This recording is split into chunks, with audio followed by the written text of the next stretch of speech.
बोलो जयकारा बोल मेरे श्री गुरु महाराज की जय। श्री परमहंस दयाल जी महाराज की जय। लाडली लाल की जय। राधे रानी की जय। सबसे पहले अपने सतगुरुदेव भगवान दादा गुरु महाराज जी के चरणों में लाखों करोड़ों बार दंडवत प्रणाम करते हैं और उनको अपने हृदय में विराजमान करते हैं। श्री चरण कमलों का ध्यान धरते हुए श्री कृष्ण कन्हैया राधे रानी के चरणों में भी दंडवत प्रणाम करते हैं, जिनकी कृपा से आज ये सौभाग्य प्राप्त हो रहा है। एकाग्रचित होकर बैठ जाएंगे और एक एक शब्द को हृदय में धारण करते हुए रसपान करना है। हमें इसका केवल सुनना नहीं है, इसका रसपान करना है कि हमारे हृदय में उतर जाए ये सब कुछ जो भगवान की लीलाएं हैं, उनका प्रेम है, उनका ध्यान है, उनका तसव्वुर है। ये सब हमें अपने हृदय के अंदर उतारना है और हर श्वास श्वास के साथ सुमिरन चलता रहेगा। सुमिरन को नहीं छोड़ना है जब तक भी पाठ का रसपान कर रहे हैं। प्रभु के चरणों में नमस्कार करके आरंभ करते हैं आगे का प्रसंग। हरे रामा रामा रामा हरे हरे, हरे कृष्णा कृष्णा कृष्णा हरे हरे, हरे रामा रामा रामा हरे हरे, हरे कृष्णा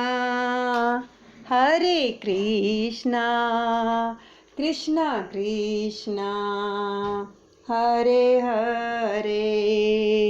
गोविंद मेरो है, गोपाल मेरो है, गोविंद मेरो है, गोपाल मेरो है। श्री बांके बिहारी नंद लाल मेरो है, श्री बांके बिहारी नंद लाल मेरो है। गोविंद मेरो है, गोपाल मेरो है जी, गोविंद मेरो है, गोपाल मेरो है। कल जो हमने श्रवण किया था कि लोभ मोह अहंकार को, इन सब का जो है त्याग करें तो भगवान अपने आप हमारे हृदय में प्रवेश कर जाएंगे।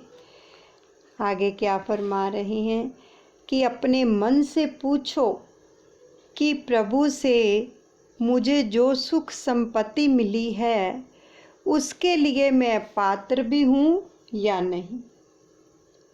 उत्तर नकारात्मक ही होगा। लोभ को संतोष से मारो, ज़्यादा पाने की इच्छा ना करो। पाप इसलिए होता है कि मनुष्य मानता है कि प्रभु ने मुझे जो दिया है वह बहुत कम है। पाप नहीं होंगे तो इंद्रियों की शुद्धि होगी और तभी इंद्रियों में ज्ञान भक्ति टिक पाएगी। यज्ञ आदि सत्कर्म से चित्त शुद्धि होती है, इसके बाद ब्रह्म ज्ञान बुद्धि में टिक पाता है। पूर्व मीमांसा के बाद इस उत्तर मीमांसा का आरंभ किया गया है। उत्तर मीमांसा में ज्ञान प्रकरण है। कपिल मुनि ज्ञान के अवतार हैं। स्वयंभू मुनि की रानी का नाम शतरूपा था। मनु महाराज के 2 पुत्र थे, प्रियव्रत और उत्तानपाद। 3 कन्याएं भी थी, आकृति, देवदूती तथा प्रसूति। आकृति का रुचि से देवहूति का कर्दम से और प्रसूति का दक्ष से विवाह हुआ। कर्दम ऋषि और देवहूति के घर कपिल भगवान आए थे। विदुर जी प्रश्न करते हैं कि हे मैत्रेय जी, आप कर्दम और देवहूति के वंश की कथा कहिए। कपिल भगवान को इस कथा को सुनने की मेरी इच्छा है। मैत्रेय जी कहते हैं, कपिल ब्रह्म ज्ञान के स्वरूप हैं। कर्दम बनोगे तो तुम्हारे घर कपिल आएंगे। कर्दम अर्थात इंद्रियों का दमन करने वाला। कर्दम अर्थात जितेंद्रिय। जब तक मनुष्य कर्दम नहीं बन पाता तब तक उसे कपिल नहीं मिलता। शरीर में सत्वगुण की बुद्धि होने पर अपने आप ज्ञान का झरना जो है फूट पड़ता है और ज्ञान प्रकट होता है। शरीर में सत्वगुण की वृद्धि से ज्ञान की प्राप्ति होती है। शुद्ध आहार, शुद्ध आचार और शुद्ध विचार से सत्वगुण की वृद्धि होती है।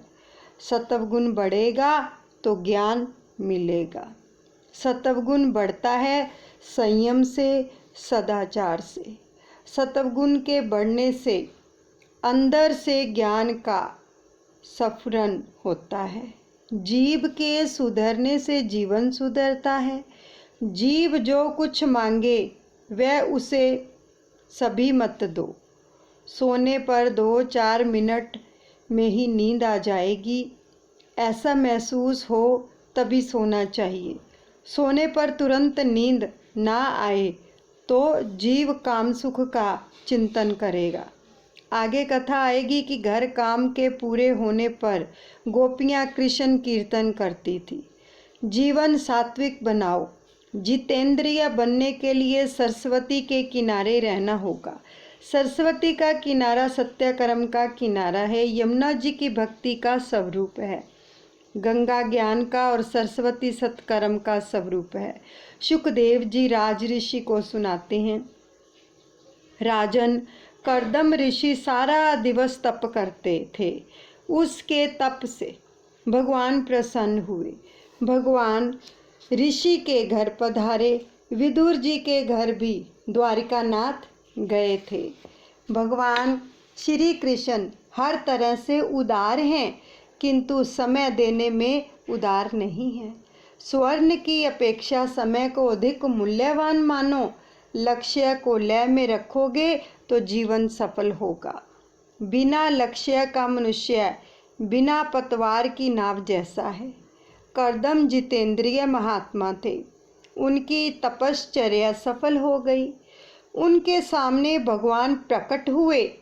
सिद्धपुर के पास कर्दम ऋषि का आश्रम था, तो उन्होंने बड़ी तपश्चर्या की। शरीर में केवल हड्डियां ही रह गई। ऐसी कठोर तपश्चर्या से भगवान प्रसन्न हुए तो आँखों से हर्षरु निकल आए।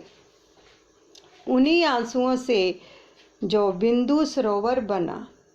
सिद्धपुर की यात्रा करते समय इस बिंदु सरोवर में स्नान करना पड़ता है। तुम भी अधिक ध्यान करोगे तो भगवान तुम पर भी प्रसन्न होंगे और तुम्हें दर्शन भी देंगे। भगवान का ध्यान ना हो सके तो कोई बात नहीं, किंतु सावधान रहो, तुम्हारा मन कहीं संसारिक विषयों में स्थिर ना हो जाए। आँख रूपी रतन का जतन करो। आँखों की शक्ति का जो है दुर्व्यय मत करो। संसार का सौंदर्य क्षणिक है। धन संपत्ति के बढ़ने पर लोगों में विवेक का अभाव होने लगता है। एक भाई मिले, उन्होंने कहा कि कश्मीर सुंदर प्रदेश है, देखना चाहते हैं तो चलिए हमारे साथ। जगत की कोई भी वस्तु सुंदर नहीं है। आँखों में विकार होने के कारण वस्तु सुंदर लगती है। मनुष्य सौंदर्य के पीछे पागल होता है, किंतु जिस व्यक्ति के सौंदर्य में वह पागल होता है, उसका मुख यदि चेचक के दाग से बिगड़ जाए तो उसे देखने का भी दिल नहीं होगा। शरीर की नहीं, हृदय की सुंदरता को देखो। जगत की अपेक्षा जगत का जो सृजनहार है अधिक सुंदर है। लोग कश्मीर का सौंदर्य देखने जाते हैं, किंतु उस कश्मीर को बनाने वाला मेरा श्याम सुंदर कितना सुंदर होगा। श्री कृष्ण सुंदर हैं, ऐसा बार बार विचार करने से भक्ति का उदय होता है। एक ईश्वर ही नित्य सुंदर है। ठाकुर जी के दर्शन करने से आंखें सफल होती हैं। करदम कहते हैं, महाराज आपके दर्शन करने से मेरी आंखें सफल हुई हैं। आपको प्राप्त करने के बाद संसार की मांग करने वाला मूर्ख है। संसार के जिस सुख का भोग नरक के कीड़े भी करते हैं, वैसे सुख की इच्छा परमात्मा से करने वाला मूर्ख कौन होगा। लौकिक काम सुख की इच्छा पूर्ति के लिए श्री कृष्ण की आराधना करने वाला तुच्छ है। करदम ने भगवान से कहा कि मैं आपसे स्त्री संग नहीं सत्संग की इच्छा करता हूँ। मुझे ऐसी स्त्री दीजिए जो मुझे प्रभु की ओर ले जाए। ऐसी पत्नी मुझे मिले कि जब कभी मेरे मन में पाप आ जाए तो वह मुझे उस पाप कर्म से रोके और प्रभु के मार्ग में ले चले। मेरा विवाह संसार सागर में डूबने के लिए नहीं किंतु तैरने के लिए हो। कृष्ण सेवा महान धर्म है। मैं काम सुख नहीं मांगता।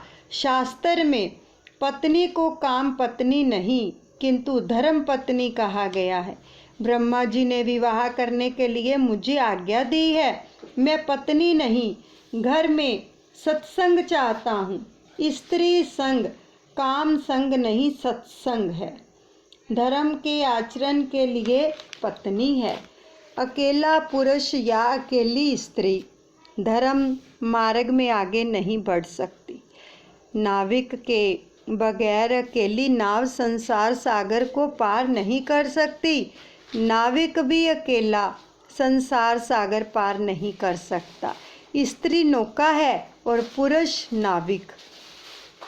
दोनों को एक दूसरे के सहारे की जरूरत है। पुरुषों में विवेक होता है और स्त्री में स्नेह।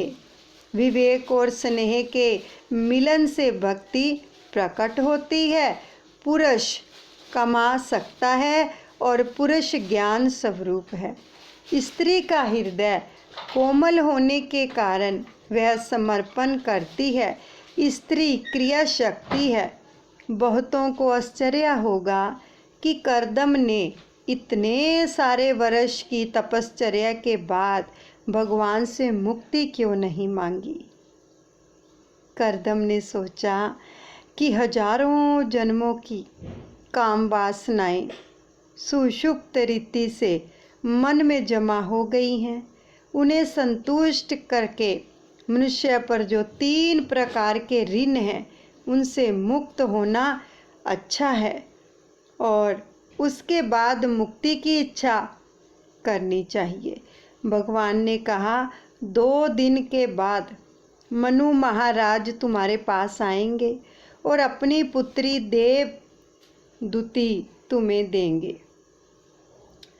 परमात्मा ने आज्ञा दी कि मनु महाराज कन्या लेकर आएं। तब नखरे मत करना। आजकल के लोग नखरे दिखाते हैं कि हमें विवाह नहीं करना है। पति पत्नी पवित्र जीवन जिए तो उनके यहाँ जन्म लेने की भगवान की इच्छा होती है। भगवान ने कहा कि मैं पुत्र रूप में तुम्हारे यहाँ आऊँगा। जगत को मुझे सांख्य शास्त्र का उपदेश करना है। ऐसा कहकर श्री हरि वहाँ से विदा हो गए। नारद जी मनु महाराज के पास आए और उनसे कहा कि तुम करदम को कन्यादान दो। मनु महाराज शत्रुपा और देवहूति के साथ करदम ऋषि के आश्रम पर आए। करदम ने देवहूति के विवेक की परीक्षा की। उन्होंने 3 आसन बिछाए, सभी को बैठने के लिए कहा तो मनु शत्रुपा तो बैठ गए किंतु देवहूति नहीं बैठी। तो करदम ने उससे कहा, देवी यह 3रा आसन तुम्हारे लिए ही है, बैठो। देवहूति ने सोचा कि भविष्य में या तो मेरे पति होने वाले हैं, पति द्वारा बिछाए गए आसन पर बैठूंगी तो पाप होगा। इस आसन पर बैठना मेरा धर्म नहीं है और आसन पर ना बैठने से आसन देने वाले का अपमान होगा। सो अपना दाहिना हाथ आसन पर रख कर आसन के पास वह बैठ गई। वह बेचारी पुराने ज़माने की थी। आजकल के ज़माने की होती तो आसन पर पहले से ही बैठ जाती। आज तो पति पत्नी को पुत्र को झुलाने की आज्ञा देती है। संतान को पति के पास रख कर अकेली घूमने फिरने निकल पड़ती है। ऐसा मत करो। आर्य नारी के सच्चे संस्कार आज भुलाए जा रहे हैं। आज कन्या परीक्षा की रीति भी बदल गई है। करदम ने सोचा कि कन्या योग्य है, विवाह करने में कोई हर्ज नहीं है। मनु महाराज ने कहा कि यह कन्या मैं आपको अर्पण करता हूँ। करदम ऋषि ने कहा, विवाह करने की इच्छा मेरी भी है, किंतु पहले एक प्रतिज्ञा करनी है। मेरा विवाह विलास के लिए नहीं, किंतु काम का नाश करने के लिए होगा। विवाह का प्रयोजन काम विकास नहीं है, किंतु काम विनाश है। काम भाव को एक ही स्थान पर संकुचित करके काम का उपभोग करके उसका विनाश करना ही गृहस्थ आश्रम का आदर्श है। करदम ऋषि कहते हैं कि मेरा विवाह काम के विनाश के लिए है। काम कृष्ण मिलन में विघ्न करता है, उसी काम को मुझे मारना है।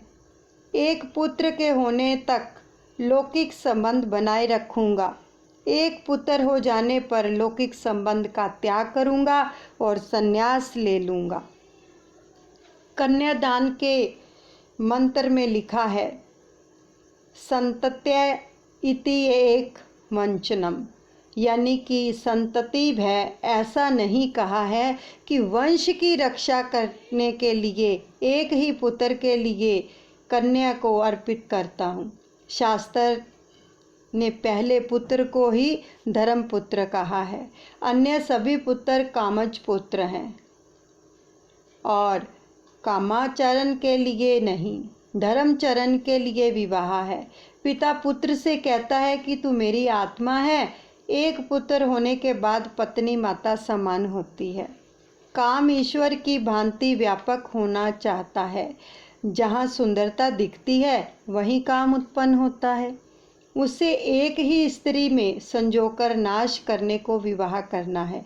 विवाह के समय सावधान कहा जाता है, क्योंकि सभी जानते हैं कि विवाह के बाद वह सावधान नहीं रहेगा।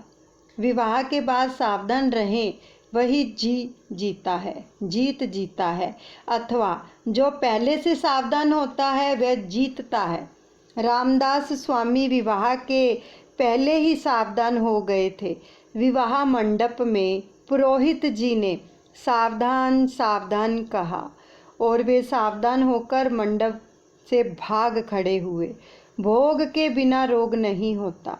पूर्व जन्म के पाप के कारण भी कुछ रोग होते हैं, तो कुछ रोग इस जन्म के भोग विलास के कारण होते हैं। भोगे रोग भयम, भोगोपभोग में रोगों का भय है।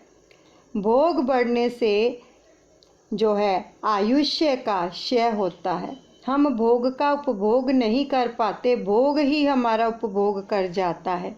जब से वर राजा मोटर में बैठकर विवाह करने जाने लगा है, तब से घर संसार बिगड़ गया है।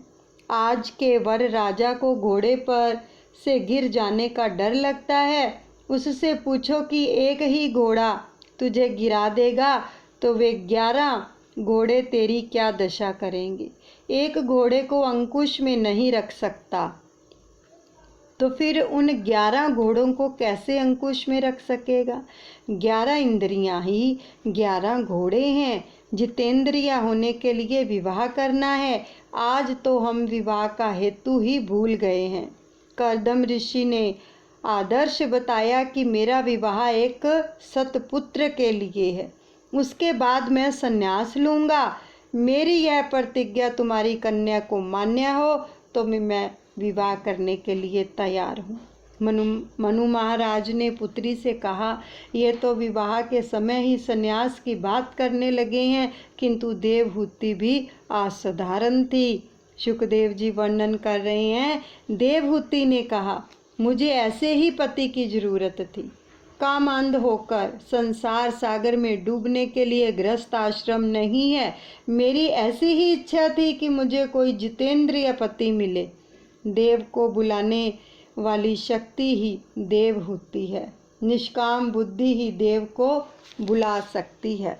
मनु महाराज ने विधि पूर्वक कन्यादान कर दिया और देवहूति कर्दम का विवाह हो गया। देवहूति कर्दम के आश्रम में रहने लगी। उसने सोचा कि मेरे पति तपस्वी हैं, अतः मुझे भी तपस्विनी होना होगा। वे दोनों 12 वर्ष एक ही घर में रहते हुए भी संयम और निर्विकार रहे। दक्षिण प्रदेश में आज से 1100 वर्ष पहले वाचस्पति मिश्र नाम के एक ऋषि हो गए हैं, जो षड शास्त्रों पर उन्होंने टीकाएं लिखी हैं, जो आज भी प्रख्यात हैं। वे सारा दिन तपश्चर्या और ग्रंथ लेखन में ही बिताते थे। विवाह होने के बाद 36 वर्ष गुजर गए, किंतु वे यह भी नहीं जानते थे कि उनकी पत्नी कौन है। 36 वर्ष के बाद साथ रहने पर भी वे अपनी पत्नी को पहचानते नहीं थे। एक दिवस में क्या हुआ कि वे ब्रह्म सूत्र के शंकर भाष्य पर टीका लिख रहे थे। भाष्य लिख रहे थे, किंतु एक पंक्ति कुछ ढंग से लिखी नहीं जा रही थी। दिया भी कुछ धुंधला सा हो चला था, अतः ठीक तरह से दिखता भी नहीं था। तो उनका पत्नी दिए की लो बढ़ा रही थी। उनकी जो पत्नी थी वो दिए की लो बढ़ा रही थी। इतने में वाचस्पति की नज़र उस पर पड़ी तो उन्होंने पूछा, देवी तुम कौन हो? विवाह हुए 36 बरस बीत चुके थे, फिर भी वे पत्नी को पहचानते नहीं थे। कितने संयमी और जितेंद्रिय होंगे वे। पत्नी ने कहा, कभी आपका विवाह हुआ था, वह याद है? तो वाचस्पति ने कहा, हाँ कुछ कुछ याद आ रहा है। पत्नी ने कहा, मेरे साथ आपका विवाह हुआ था, मैं आपकी दासी हूँ। आज से 36 बरस पहले हमारा विवाह हुआ था। पत्नी ने विवाह की याद दिलाई तो वाचस्पति के मन में प्रकाश जगा और उन्होंने पत्नी से कहा, तेरे साथ मेरा विवाह हुआ है। 36 वर्ष तूने मौन ही रहकर मेरी सेवा की। तेरे उपकार अनंत हैं, तेरी क्या इच्छा है? पत्नी भामती ने कहा, नाथ मेरी तो कोई भी इच्छा नहीं है। आप जगत के कल्याण के लिए शास्त्रों की टीकाएं रचते हैं। मैं आपकी सेवा करके कृतार्थ हुई हूँ। आपकी सेवा करते करते ही मेरी मृत्यु हो। वाचस्पति का हृदय भर आया। पत्नी से और एक बार कुछ मांगने को कहा, किंतु उसने कुछ भी नहीं मांगा। वाचस्पति, देवी तुम्हारा नाम क्या है? भामती। इस दासी को सब भामती कहते हैं। वाचस्पति, मैं शंकर भाष्य पर जो टीका लिख रहा हूँ उसका नाम मैं भामती टीका रखूँगा। आज भी वाचस्पति की वह टीका भामती टीका के नाम से प्रसिद्ध है। ऐसा था हमारा भारतवर्ष। एक ही घर में 36 वर्ष तक साथ साथ रहकर भी संयम का उन्होंने पालन किया था। ऐसे संयमी को ही ज्ञान मिलता है। ज्ञान बाजार में नहीं मिलता। आजकल पुस्तकों के द्वारा ज्ञान का प्रचार और प्रसार तो बहुत हो रहा है, किंतु किसी भी व्यक्ति के मस्तक में ज्ञान दिखाई नहीं देता है। पूर्ण संयम के बिना ज्ञान नहीं पाया जा सकता। पूर्ण संयम के बिना परमात्मा भी प्रकट नहीं होते। हरे राम जपो राम राम हरे हरे, हरे कृष्णा कृष्णा कृष्णा हरे हरे हरे रामा राम रामा हरे हरे हरे कृष्णा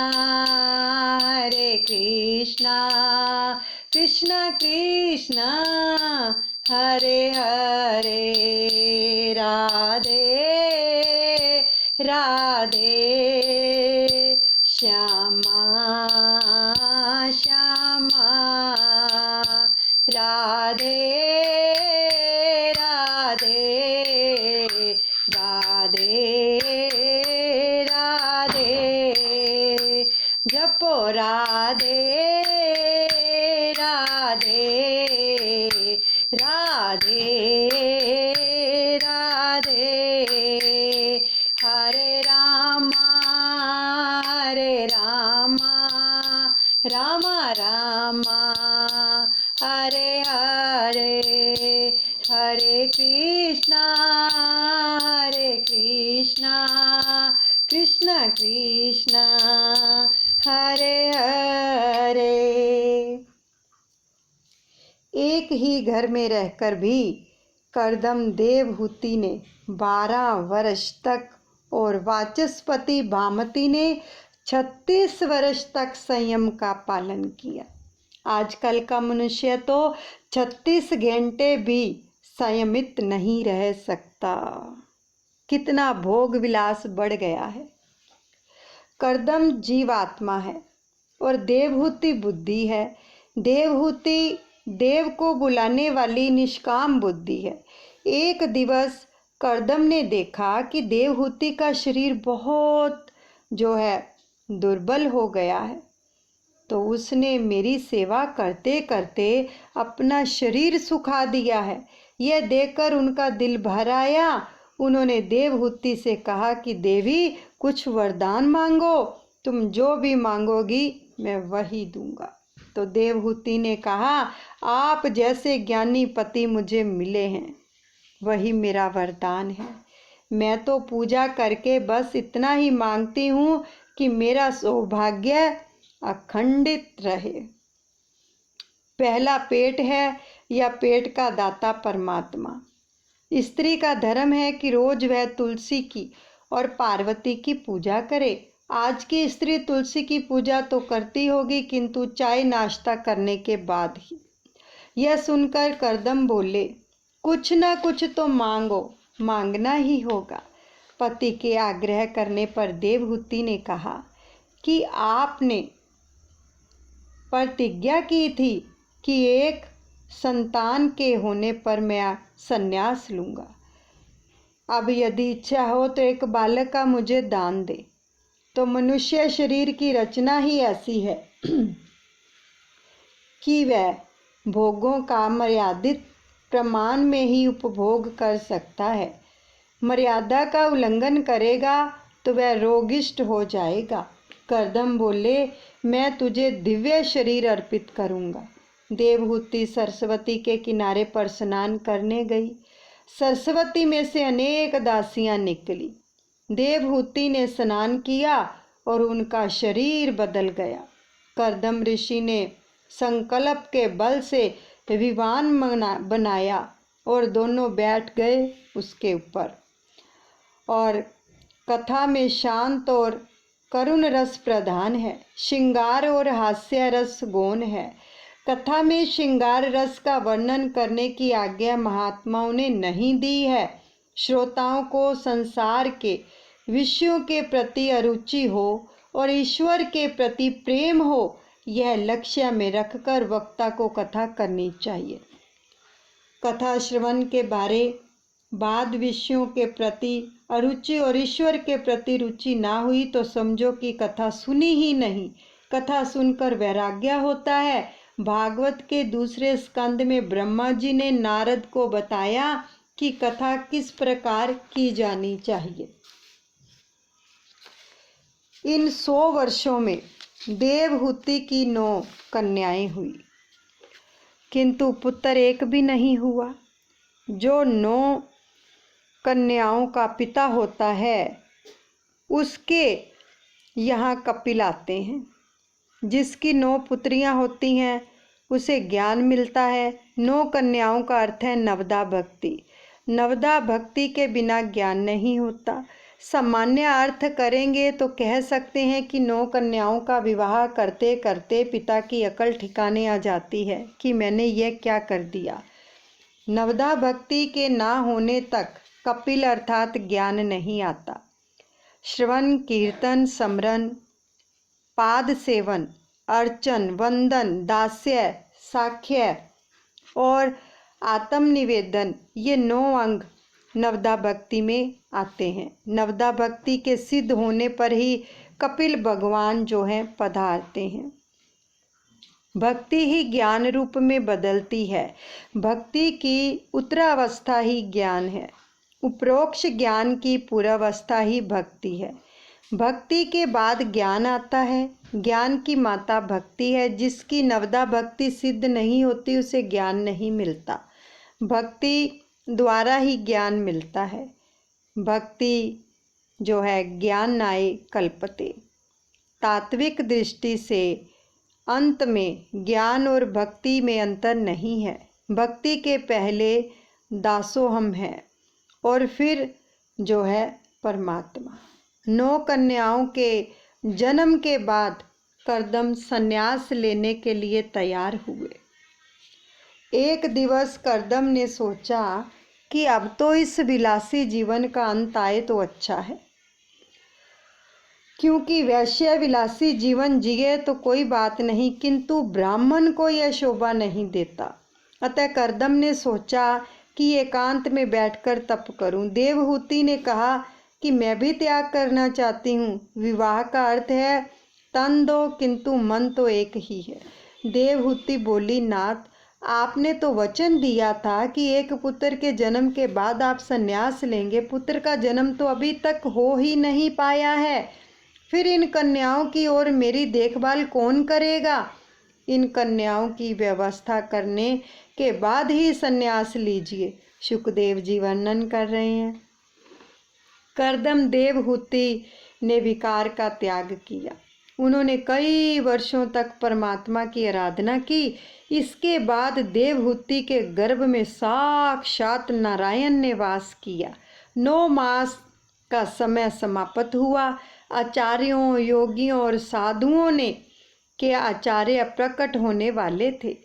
ब्रह्मादि देव कर्दम ऋषि के आश्रम में आए और ब्रह्मा जी ने कर्दम ऋषि से कहा कि तुम्हारा गृहस्थ आश्रम जो है सफल हुआ।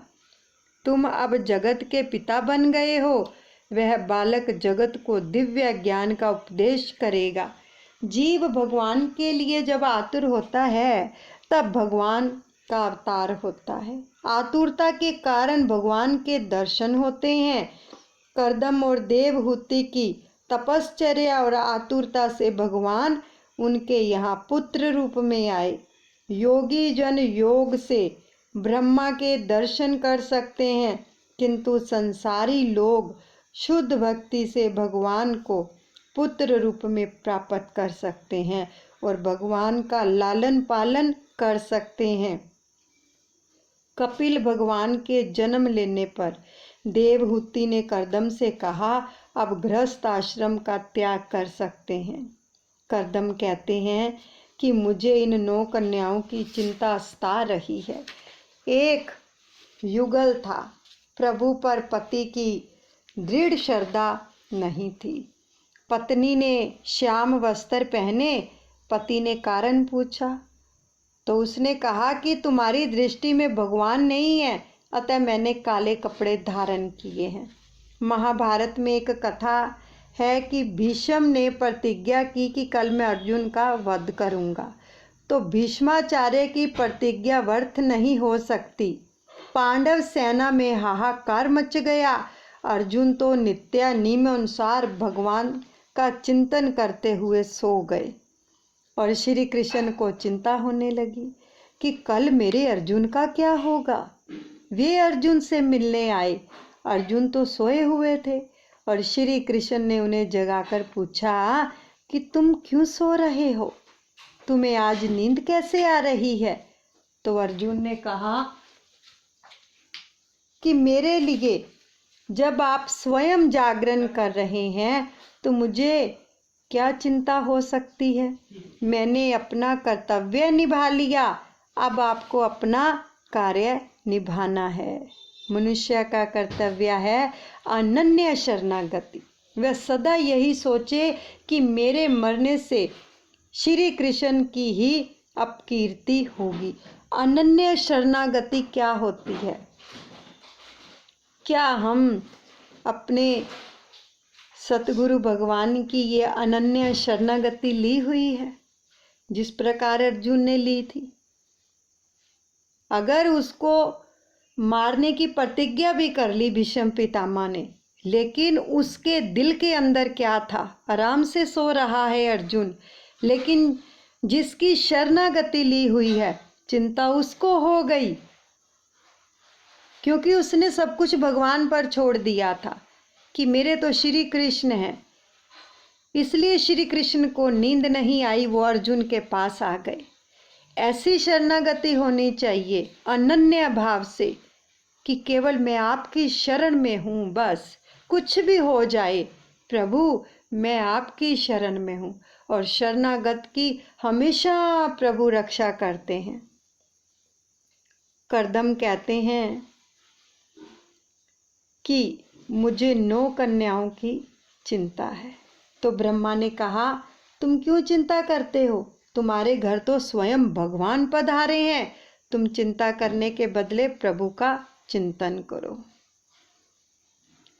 तो वल्लभाचार्य जी ने कहा कि चिंता कदापि ना करे।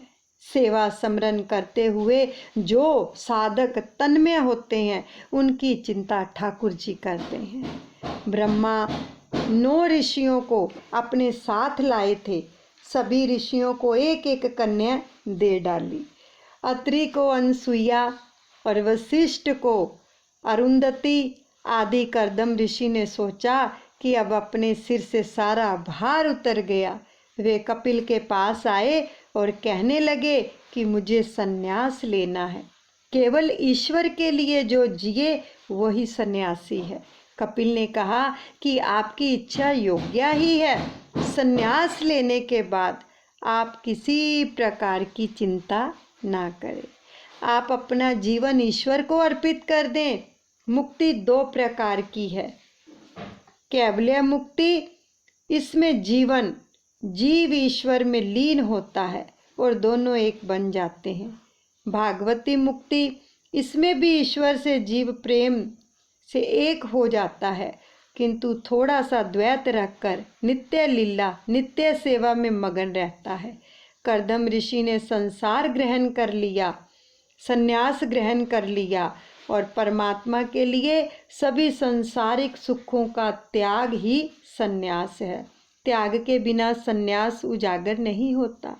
कई लोग निर्वित होने पर भी दूसरी नौकरी की तलाश करते, यानी पेंशन पर जाने पर भी दूसरी नौकरी की तलाश करते हैं।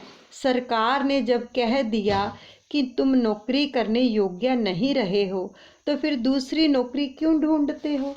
अब तो भगवान का भजन करने के दिन आए हैं। संन्यास की विधि देखने से ही वैराग्य होता है। संन्यास की क्रिया में विरजा होम करना पड़ता है। देव, ब्राह्मण, सूर्य, अग्नि आदि की साक्षी में विरजा होम किया जाता है। फिर नदी में स्नान करके लंगोटी फेंककर नग्न अवस्था में ही बाहर निकलना पड़ता है। आदि नारायण का चिंतन करते करते करदम ऋषि को भगवती मुक्ति मिली। कपिल गीत का आरंभ हुआ। कपिल गीता का आरंभ हुआ। प्रसंग दिव्य है। पुत्र माता को उपदेश दे रहा है। भागवत के इस महान के प्रकरण के 9 अध्याय हैं। कपिल गीता का प्रारंभ जो है 24वें अध्याय से है। इसमें सांख्य शास्त्र का उपदेश है। 3 अध्यायों में पहले वेदांत का ज्ञान आता है और अंत में भक्ति का वर्णन किया गया है। फिर उसके बाद संसार चक्र का वर्णन है। देवहूति ने सोचा कि ऋषियों ने मुझसे कहा था कि यह बालक माता का उद्धार करने के लिए आया है, तो मैं कपिल भगवान से प्रश्न पूछूं जिसका वे अवश्य उत्तर देंगे। तो देवहूति ने कपिल भगवान के पास आकर उनसे कहा कि यदि आपकी अनुमति हो तो मैं आपसे प्रश्न पूछना चाहती हूँ। कपिल ने कहा, माता संकोच मत करो, तुम जो कुछ पूछना चाहती हो पूछो। माता देवहूति ने आरंभ में ही शरणागति स्वीकार कर ली। बिना ईश्वर का आसरा लिए जीव का उद्धार नहीं हो सकता। गीता में अर्जुन ने भी पहले शरणागति स्वीकार की थी और भगवान से कहा था। देवहूति ने पूछा, जग में सच्चा सुख कहाँ है? जगत में सच्चा आनंद कहाँ है? नित्य आनंद कहाँ है जिसका नाश ना हो सके? ऐसा आनंद बताओ। अनेक बार इंद्रियों का लालन पालन करने पर भी मुझे शांति नहीं मिली है। समय बीतते जाने पर भान होता है कि विषयों के आनंद में कोई सार नहीं है। इंद्रियों ने जो कुछ भी मांगा वह सभी मैंने दिया, फिर भी तृप्ति नहीं हुई है। इंद्रियां हर रोज नए नए विषय मांगती हैं। जीव को रस सुख की ओर खींचती हैं, आंखें रूप सुख की ओर और त्वचा स्पर्श सुख की ओर खींचती है। कई लोग याद करते रहते हैं कि 2 महीने से अमुक चीज खाई नहीं है। होता है ना ऐसा? कई बार घर के अंदर ये सच्ची होता है कि हमने तो वो चीज ही नहीं खाई, चलो वो बनाते हैं आज। 2 महीने से वह चीज खाई नहीं है, यह तो वे याद रखते हैं, किंतु वह चीज आज तक कितनी बार खाई है वह याद नहीं रखते हैं। खा पीकर जीव को संतोष दिया नहीं है कि आंखें सताने लगी हैं कि 2 महीने से फिल्म नहीं देखी है। ऐसा सोच ही रहे होते हैं कि इतने में पत्नी कहती है कि पास पड़ोस के लोग तो महीने में 4-4 बार फिल्म देखने जाते हैं, नई फिल्म तक उन्होंने देख ली, हम कब जाएंगे? रुपए पैसे खर्च करके फिल्म देखने के लिए अंधेरे में बैठते हैं, उन्हें सुधरा हुआ कहें या बिगड़ा हुआ। कुछ तो कहते हैं कि हम तो धार्मिक फिल्म देखते हैं। धार्मिक चित्र भी देखने नहीं चाहिए, क्योंकि राम का अभिनय करने वाला राम तो नहीं होता। राम का अभिनय करने वाला यदि पर स्त्री को काम भाव से देखता हो तो उसकी फिल्में क्यों देखी जाएं? राम जैसा ही कोई पुरुष राम का अभिनय निभाए तभी प्रभाव अच्छा रहेगा। आप कहेंगे कि मैं कटु बातें कर रहा हूँ, ये भागवत जी में आ रहा है सारा, किंतु मैं तो जो देख रहा हूँ वही कह रहा हूँ। विलासी चित्र देखने से जीवन बिगड़ता है। एक स्थान पर जो थे शंकर स्वामी ने कहा है कि ये इंद्रियां चोर हैं। इंद्रियां तो चोर से भी अधिक बुरी हैं। चोर तो जिसके घर में जिसके सहारे रहता है वहाँ चोरी नहीं करता, जबकि इंद्रियां तो अपने पति के समान आत्मा को ही धोखा देती हैं। देवहूति कहती है कि इन चोर सी इंद्रियों से मैं उकता गई हूँ। मुझे बताओ कि जगत में सच्चा सुख सच्चा आनंद कहाँ है और उसे पाने का साधन कौन सा है? तो कपिल भगवान को आनंद हुआ। वह बोले, माता जी, किसी जड़ वस्तु में आनंद नहीं रह सकता। आनंद तो आत्मा का स्वरूप है। अज्ञानवश जीव जड़ वस्तु में आनंद ढूंढता है। जड़ वस्तु में आनंद रह नहीं सकता। संसार के विषय सुख तो देते हैं किंतु आनंद नहीं देते। जो तुम्हें सुख देगा वही तुम्हें दुख भी देगा, किंतु भगवान हमेशा आनंद ही देंगे। आनंद परमात्मा का स्वरूप है। संसार का सुख खुजली चमड़ी की एक बीमारी जैसा है कि जब तक आप खुजाते रहोगे तब तक अच्छा लगता है, किंतु खुजाने से नाखून में रहे हुए जहर के कारण खुजली का रोग बढ़ता जाता है। सर्वोत्तम मिठाई का स्वाद भी गले तक ही रहता है। जगत के पदार्थों में आनंद नहीं है, उसका भास मात्र है। और यह जगत दुख रूप है। गीता जी भी कहती हैं कि भगवान कहते हैं कि हे अर्जुन, क्षण भंगुर और सुख रहित इस जगत को और मनुष्य शरीर को प्राप्त करके तू मेरा ही भजन कर। आरंभ में जड़ वस्तु में सुख का अनुभव होता है, किंतु वह सुख जो है विषमय ही है। विषयों और इंद्रियों के संयोग से जो सुख उत्पन्न होता है वह आरंभ में भोग काल में तो अमृत जैसा लगता है, किंतु परिणाम की दृष्टि से तो वह विष समान ही है। इस कारण से वह इस सुख को राजस कहा गया है। इंद्रियों को सुख से तृप्ति नहीं होती है। विवेक रूपी धन का हरण करके इंद्रियां जीव को संसार रूपी गत में फेंक देती हैं। बाहर के विषयों में ना तो आनंद है और ना तो सुख। आनंद बाहर नहीं अंदर है। आत्मा में आनंद अविनाशी अंतर्यामी का स्वरूप है। कपिल आगे कहते हैं, हे माता, यदि शरीर में आनंद होता तो उसमें से प्राणों के निकल जाने के बाद भी लोग उसे संजोकर अपने पास रखते। जो विषय है वो जड़ है। जड़ पदार्थ में आनंद नहीं रह सकता। चैतन्य के स्पर्श के कारण ही जो जड़ पदार्थ हैं उसमें आनंद सा प्रतीत होता है। दो शरीरों के स्पर्श से सुख नहीं मिलता, किंतु दो प्राणों के एक होने से आनंद का अनुभव होता है। यदि दो प्राणों के इकट्ठे होने पर सुख मिलता है तो जिससे अनेक प्राण समाये हुए हैं, ऐसे परमात्मा के मिलन से कितना अधिक आनंद होता है। बाहर के विषयों में आनंद नहीं है, किंतु चित्त में, मन में आत्मा का प्रतिबिंब पड़ने से आनंद सा अनुभव होता है। जब भगवान के दर्शन करते हैं, अपने सतगुरुदेव जी के दर्शन करते हैं तो मन में कितना आनंद होता है, कितनी शांति मिलती है, क्योंकि उनका जो स्वरूप है वो आनंदमयी है, आनंद देने वाला है, शांति देने वाला है। इंद्रियों को मन चाहा पदार्थ मिलने पर विषयों में जो है तद्रूप हो जाती है। अतः कुछ समय के लिए एकाग्र व एकाकार होता है। उस समय चित्त में आत्मा का प्रतिबिंब पड़ता है, जिससे आनंद का भास होता है। जगत के विषयों में जब तक मन फंसा हुआ है तब तक आनंद नहीं मिल सकेगा।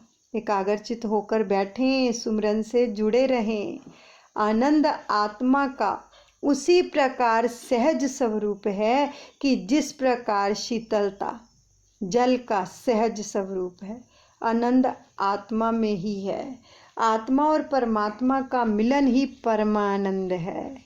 भगवान में मन फंसे और डूबने लगे तभी आनंद मिलता है। जब भगवान में आनंद कब मिलता है? डूबने लगता है। बार बार अपने मन को तुम समझाओ कि संसार के जड़ पदार्थों में सुख नहीं है। सोने पर सब भूल जाने से आनंद मिलता है। सारे संसार को भूलने के बाद ही गाढ़ी नींद आती है। आत्मा को नित्य शुद्ध और आनंद स्वरूप है। सुख दुख तो मन के धर्म है। मन के निर्विषय होने पर आनंद मिलता है। दृश्य में से दृष्टि को हटाकर दृष्टा में स्थिर किया जाए तो आनंद मिलेगा। आनंद परमात्मा का स्वरूप है। हरे राम